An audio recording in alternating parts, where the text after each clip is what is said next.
Marami bang damo o halamang damo sa inyong bakuran? Halika, pagmasdan dahil baka ang isang ito na ating pag-uusapan ngayon ay nakita mo na. Subalit hindi mo lamang batid ang mga gamit nito at importansya. Nakita mo na kaya ang halamang ito na kung tawagin ay sagisi o bugang? Isang klase ng damo na kapamilya ng mais, palay at mga tubo. At tulad nga ng mga ito, maging ang halamang sagisi ay labis ding kapaki-pakinabang. At iyan nga ang ating pag-uusapan. Pero bago tayo magpatuloy kung bago ka pa lamang dito sa ating channel, ay huwag mong kalimutan na pindutin ang subscribe button at ang notification bell at mag-follow na rin sa ating Facebook page upang lagi kang updated sa aking mga bagong uploads. Napuna mo na rin bang kumakain ng dahon o talbos ng damo ang mga alaga ninyong aso o pusa tuwing umaga? Iyan ay upang mapawi nga ang sakit ng kanilang tiyan o paninikmura. At kung masusuri mo lamang ay isa nga ang halamang sagisi o bugang sa kanilang kinakain. Ang halamang bugang o Rotboilia cochinchinensis ay isang uri ng damo na tumataas ng hanggang 3 metro. May mga dahon itong parang sa mais o sa palay rin at bulaklak na para namang mga spike. Kilala nga rin ito sa mga katawagang katulad ng itchgrass, corngrass, jointed grass, sagisi, dupawan, gaho o bugang. Mabilis lamang mabuhay ang halamang ito at madalas lumalago sa panahon nga ng tag-ulan. Subalit ilan pa lamang sa atin ang nakaalam na maging ang halamang ito na pangkaraniwan lamang ay marami palang benepisyong medikal o mga pagkakagamitan. Mahusay nga itong panlunas sa mga sinisikmura, sa masakit ang tiyan, mayroong hangover, ubo at kahit pa nga ang nilalagnat. Nakapagpapababa rin ito ng blood pressure level at mainam na anti-inflammatory agent.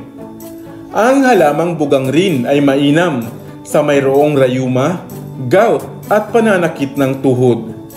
Maaari mo rin itong panlunas sa mayroong UTI at panlaban din sa pagkakaroon ng bato sa bato o ng kidney stone.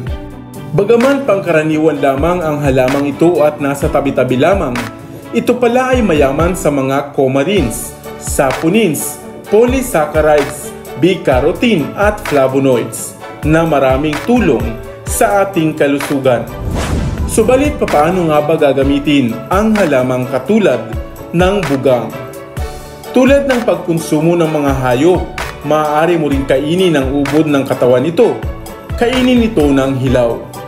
O di kaya naman ay kumuha ka lamang ng mga ugat nito at ilaga sa isang basong tubig na maaari mong gawin at inumin 3 hanggang 4 na beses sa isang linggo.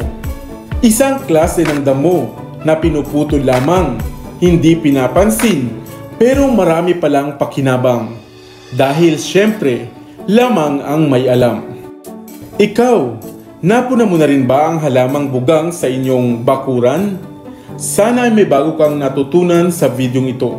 Iwan ka naman ng comment sa comment section sa ibaba. I-like at i-share mo na rin para naman sa kaalaman ng iba.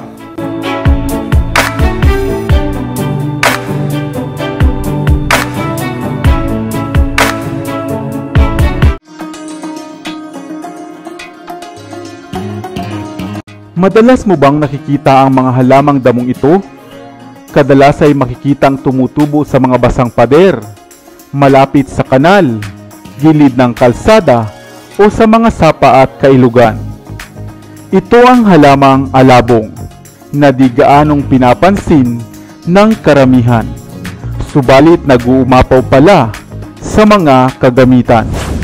Mainam nga ito sa mayroong iniindang diabetes, sa mga hindi makatulog, may problema sa tiyan, at madalas sa stress.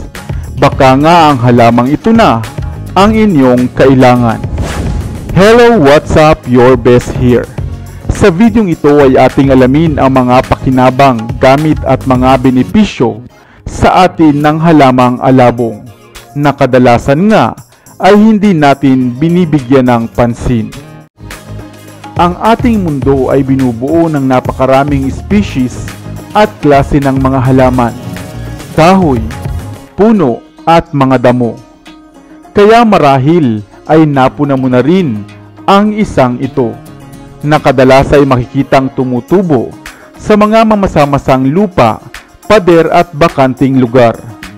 Kaagad mo din itong mapupuna dahil sa mga maliliit at luntian nitong mga dahon at animoy mga matubig na mga tangkay at sanga.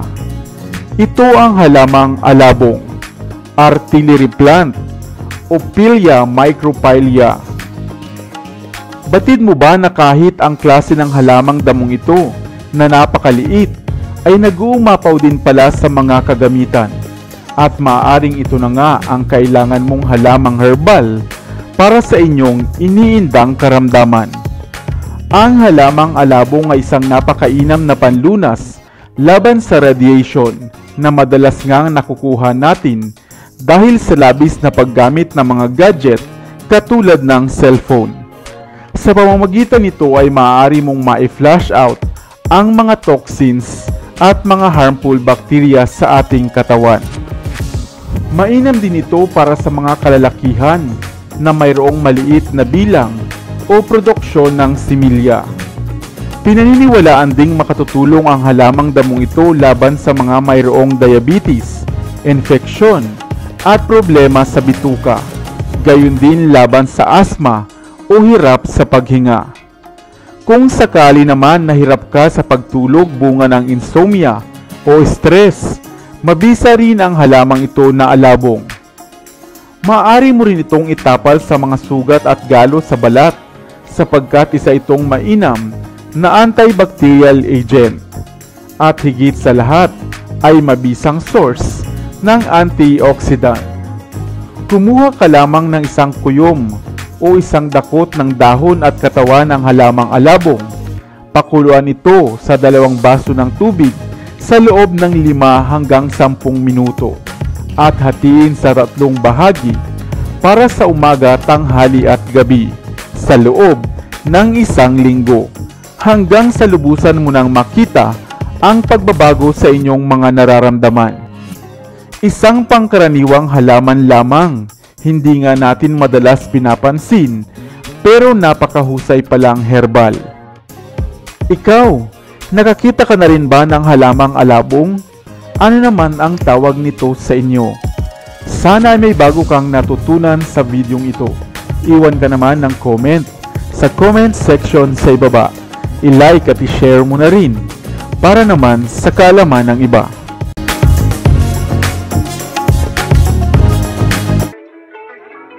Dito na sa Best TV, tayo ay matuto, utak mapuno ng bagong kaalaman. Dito na sa Best TV, tayo ay lumibot, lihim na mundo ay ating matuklasan. Dito yan sa Best TV, dito yan sa Best TV, dito yan sa Best TV.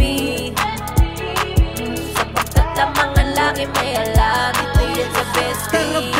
Sabay-sabay tayo na matuto, pagkat dito sa mundo lamang ang siyang marunong.